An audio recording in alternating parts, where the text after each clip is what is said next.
Hey kids, it's Mr. Fly here, hope you're well, out and about on a beautiful but crisp winter's day.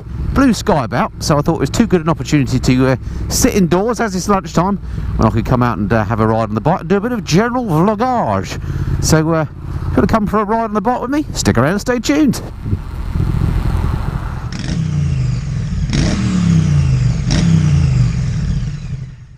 Come on, sir.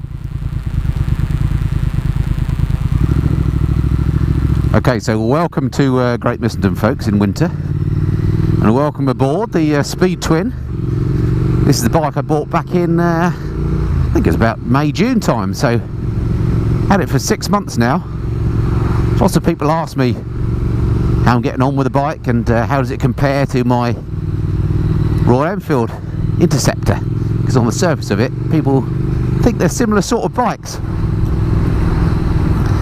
And they're only really similar in respect of they're both retro style bikes. They both look like motorbikes should look, to my mind at least. But that really is where the similarity ends. The Speed Twin is all about modernity. It's got riding modes, it's got traction control, ABS, heated grips, high spec brakes and suspension. It's a comfortable place to be.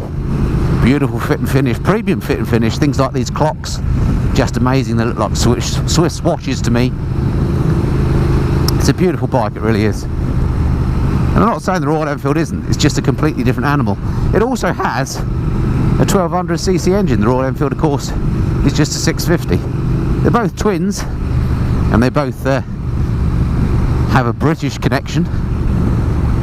Of course, Triumph being a British brand, although the Speed Twin itself, for all I know, is made in one of their factories in Thailand. I don't know if that's the case or not. Frankly, I don't care. It's a great bike. I don't care where it's made, as long as it's made to proper quality standards, and these absolutely are, as far as I can tell. And the Royal Enfield, of course, being an Indian-owned brand, albeit the Interceptor was designed in the UK.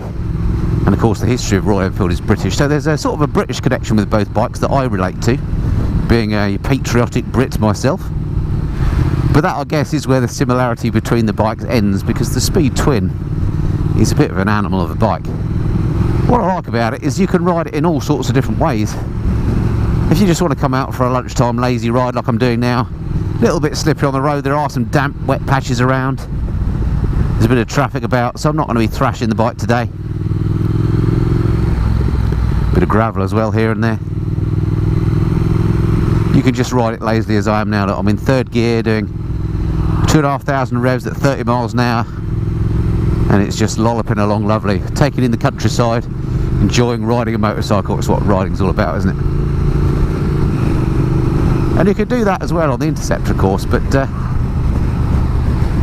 the other side of this bike is its sort of wolf in sheep's clothing quality. The fact that if you want to, if you do want to wind her up, she will go like stink. Massive 1200cc engine, loads of torque. If I so desired, I could just wind on and overtake these cars and be off into the distance, and I may well do that in a minute. You can't really do that on the Interceptor. So what are the purposes of my ride today? Well, no real purpose, just to enjoy being out on the bike, because it's December, this time of year, riding opportunities can be few and far between. Generally speaking, here in Blighty, you get these sort of dull, miserable days this time of year, and it's cold. It's not too conducive to coming out. But today it's about 8 degrees. I've got my heated grips on, something that I love about the Speed Twin. They work really well on here, so my hands are nice and toasty. And I'm also wearing a heated jacket. I've got a Jerbing heated jacket that I've been wearing this year. I'll do a review on it in the fullness of time, but all I can say is it's transformed my winter riding. It really has. It's made riding out on these cold days, even though I'm just wearing a sort of relatively light retro style leather jacket, I don't feel cold at all. My core is beautifully warm, and I could ride all day like this with no worries about the heat or lack of. Okay, so we've got a clear road up ahead. There's nothing behind me. Let's take the opportunity to nip by.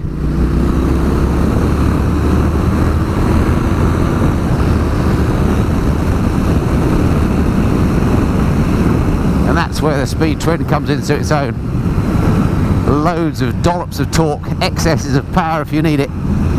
You can just overtake like that, and then ride in a bit more of a spirited way if you want to. So that's one of the reasons why I have both the Speed Twin and the Enfield. Love the sound of this bike as well. It's not too in your face. It's got a soothing, rumbling sort of noise. I've got the Vance and Hines pipe on this one, which are a sort of a Triumph approved upgrade if you like. You can specify them as an extra when you buy the bike, or get a dealer to fit them afterwards, and they just rumble along, sound lovely, but they're not obnoxiously loud such that if you're on a tour they would get on your nerves. Yeah, all in all, pretty sophisticated bike, the Speed Twin. Despite its retro looks, there is nothing old school about it really. Brakes work superbly well. It's got this slipper clutch that's super light to use. Modern tyres on here that are super grippy even though it's a cold day. Handling is lovely. Yeah, you get the picture. I love the bike. So it's going nowhere just because I own another retro style bike. The Speed Twin, I think, for me, is a keeper. Just passing up here to my left is Chequers, the country home of the British Prime Minister, currently Boris Johnson. Here in the UK we have yet another general election this coming Thursday, the 12th. Hopefully sometime in the morning of Friday the 13th. Not a good date. We'll know whether we've got a new Prime Minister or not. As you may know, if you're, well, certainly you'll know if you're living in the UK, but if you're watching from abroad, all sorts of turmoil in the political world here in the UK this world, mainly because of things like Brexit. And let's hope that this election this week is going to bring everything to a bit of a head once and for all, and we can get Brexit done or not, depending on what the result is, and just move on and get back to some normality. Look at this beautiful view. We do occasionally get these lovely days in the winter, and I'm torn between going out on the bike or going out for flying the aeroplane. How lucky am I that I've got that choice. One of the downsides of doing this YouTube lark as I do, and I'm not complaining by the way by any means, it's a great thing to do, is that I don't get to ride my own bikes that often, because I'm often I have long-term loaners in the garage, and I like to put miles on those so I can give you a genuine feel about lessons I learn on the bikes that I borrow. But that does mean, hello, road closed, does mean, especially in the winter, don't get to ride my own bikes very often. So it's a real joy to be back out on the Speed Twin.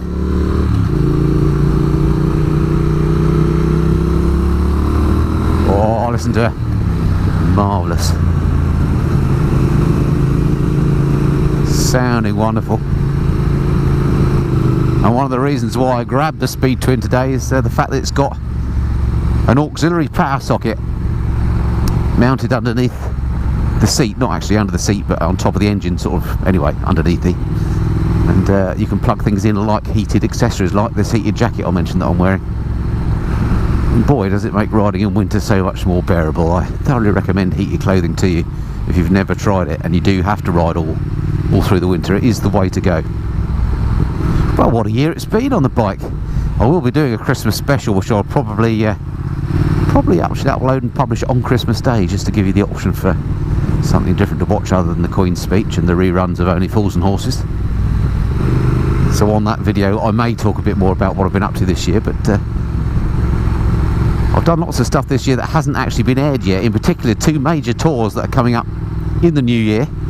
First one I'll be starting in January is my Slovenia tour, which I did with Canary Motorcycle Tours, a new business venture for them. They're going to be doing some tours next year in Slovenia during the height of the summer, where really in the Canaries it's too hot to go riding. It's another sort of string to their bow. Anyway, went out with them in this summer just gone and did some recce rides, some exploratory runs with the guys out in Slovenia, and wow, what an amazing country to ride in. We had beautiful weather and we had some beautiful rides, so I've got I think it's something like an 8-part series. I'm just finishing off the editing now. It's going to be coming up, as I say, starting in January.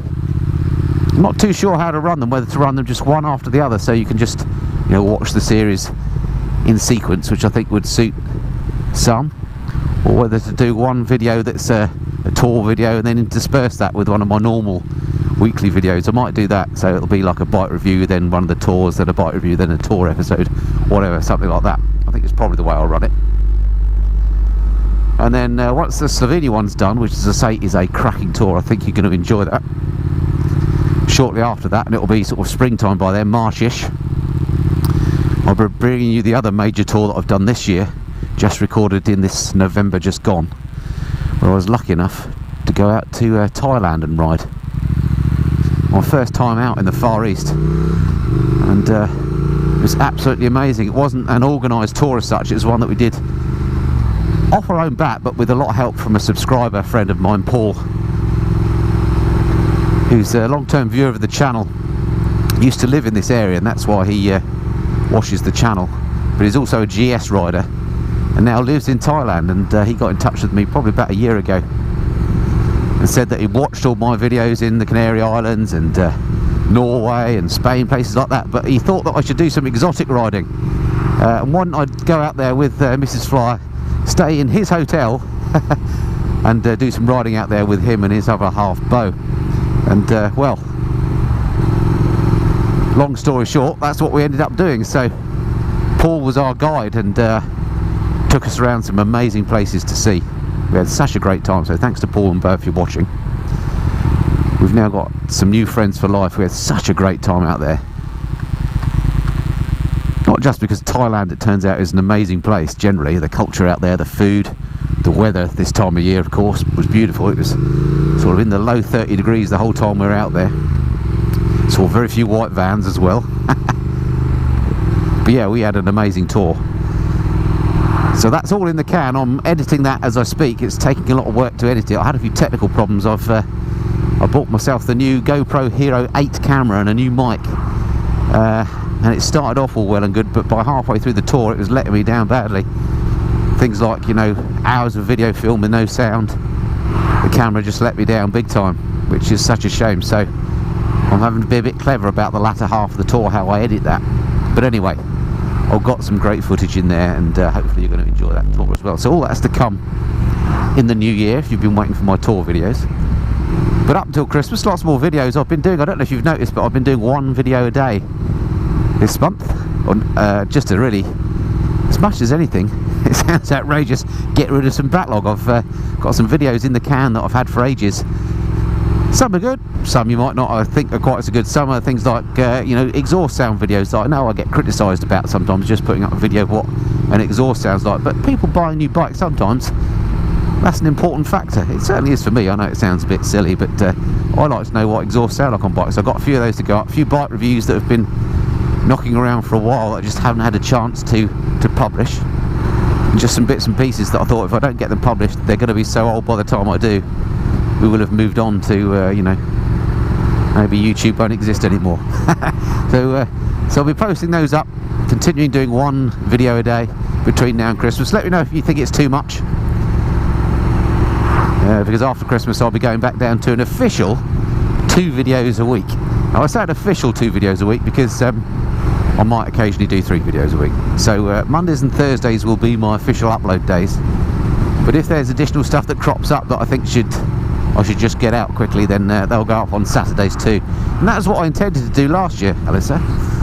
But in fact I ended up doing 3 videos a week every week last year. I've just found that 3 videos a week is just a little bit too much to keep up with when you've got to do everything else as well in the background. 2 videos a week, maybe not quite enough to get everything covered that you want to do. So we'll see how it goes through 2020. And again, interested in your comments on that, what you think the optimal frequency would be. I don't obviously expect people to watch every single video that I do. They're not all going to be of interest to you, but some people might do. Another opportunity to squirt by here, I think. Oh, I just love that you can roll this on in 6th gear and have all that acceleration just waiting for you. What I'm not so keen on is having a white van. I think, if I'm not mistaken, this is the Ford Transit, the old classic, but this is of course with the high roof option, so you can carry much more kit in that. and it's that much more effective at blocking out your view as well. So thank you, Mr. Ford Transit. I shall turn off as soon as I can. Let me just clarify, by the way, I have people say all the time, don't keep having a go about vans. I've got a van, that might be carrying your next bike. I appreciate that, and I know the economy runs on small businesses that are run by vans, but when you're out on your bike, it just blocks my view. I can't see where I'm going. And they are absolutely everywhere in the southeast.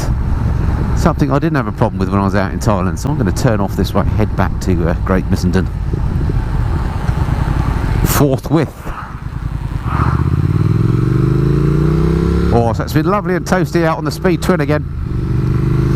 Heated grips are doing their thing. This heated jacket is lovely.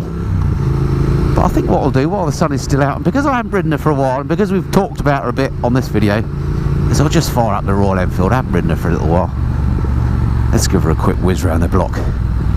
Just get the fluids warmed up, make sure she's still running all right. So I'll speak to you again in a minute when I'm back on the trusty Royal Enfield Interceptor 650. Speak to you then.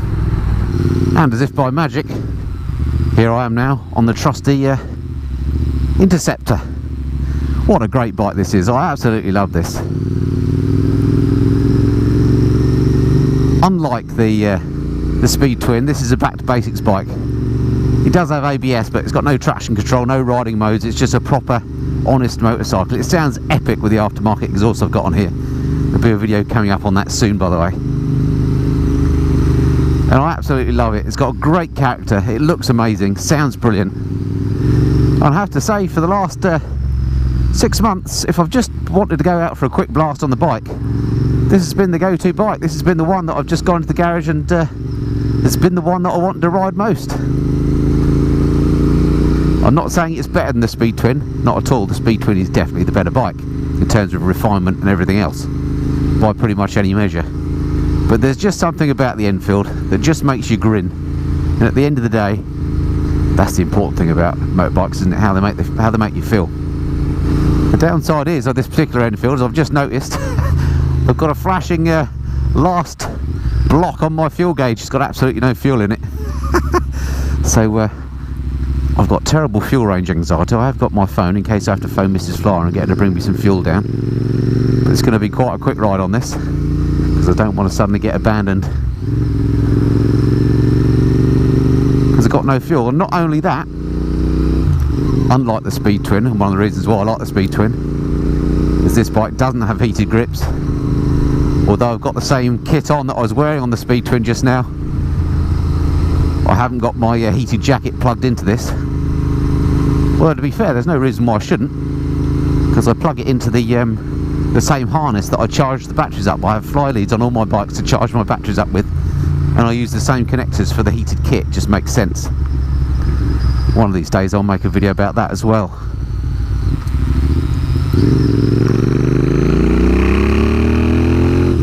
Just listen to this though, isn't it?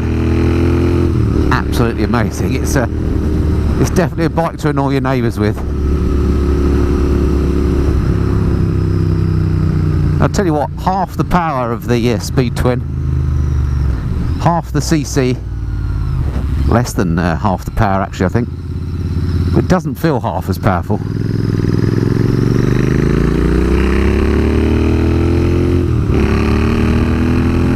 Man, this thing is loud. I've got my earplugs in as usual, but boy, it is loud. And whilst it doesn't have the acceleration and just sheer grunt that the Speed Twin has, here I am at 80 miles an hour nearly, well indicated. I'm sure I'm not actually doing over 70. I'll slow down a bit actually, so I shouldn't be doing that on this road. There we go, 60 miles an hour, loads of power left. Absolutely enough power for what you need in the real world.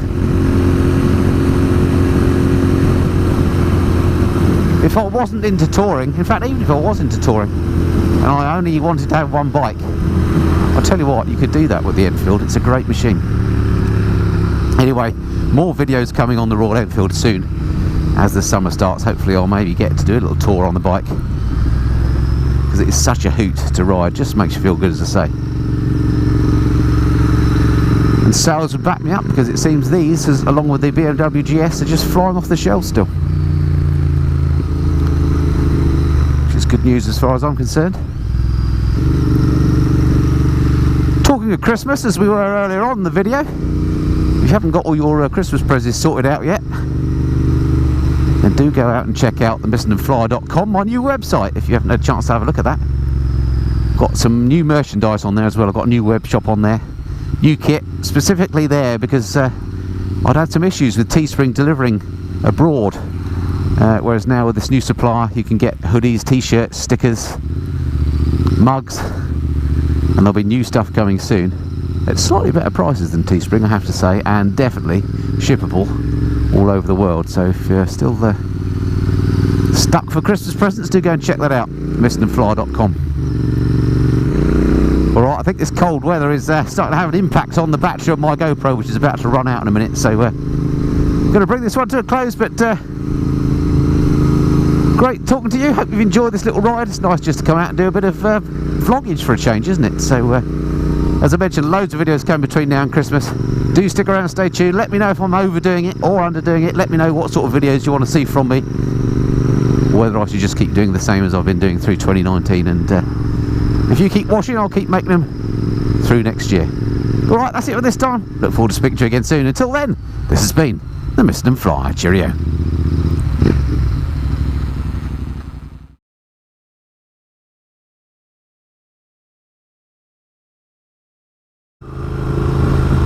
Where's that not working then? I hate these GoPros. They're just such a... I mean, they take great pictures, don't get me wrong, but trying to sync them up doing multi-camera stuff in cold weather like this, 1 minute the battery says it's full, next minute it's going empty. It's just such a pain. Anyway, let's see what happens.